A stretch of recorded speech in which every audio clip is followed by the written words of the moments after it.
आजरा तालुक्यातील उत्तूर येथून मालवाहतूक टेम्पोमधून रोख रकमेच्या चोरी करणाऱ्या टोळीला स्थानिक गुन्हे शाखेच्या पथकाने जेरबंद केले।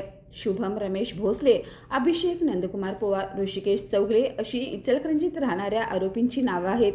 त्यांच्याकडून 13,15,000 रुपये रोख रक्कम, एक दुचाकी, 3 मोबाईल हँडसेट असा एकूण 14,65,000 रुपये किमतीचा मुद्देमाल जप्त करण्यात आलाय, अशी माहिती आज मंगळवारी 8 जुलै रोजी सायंकाळी 5 वाजता स्थानिक गुन्हे शाखेचे पोलीस निरीक्षक रवींद्र कळमकर यांनी दिली।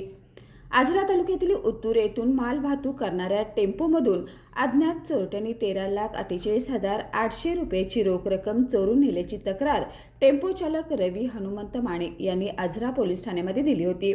या गुन्ह्याच्या अनुषंगाने तपास सुरू असताना पोलिसांनी सीसीटीव्ही फुटेज व गोपनीय माहितीच्या आधारे आज इचलकरंजीतून 3 आरोपींना अटक केली। दोघा आरोपींनी चोरलेली रक्कम ऋषिकेश चौगले यांच्या घरात ठेवली होती। आरोपींना पुढील तपासासाठी आजरा पोलिसांच्या ताब्यात देण्यात आले।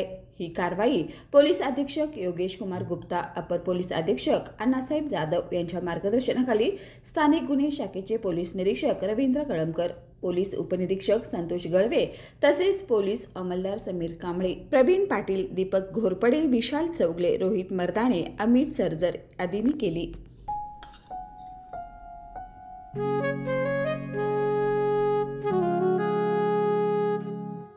बाबा, आज येताना बासुंदी घेऊन या ना। अगं, कालच आपण आईचा वाढदिवस होता म्हणून आणली होती ना। ऐकलं, गोकुळची बासुंदी पुन्हा खावीशी वाटतेय। खरं सांगू, मलाही खावीशी वाटतेय। पुन्हा पुन्हा खावीशी वाटणारी गोकुळ बासुंदी।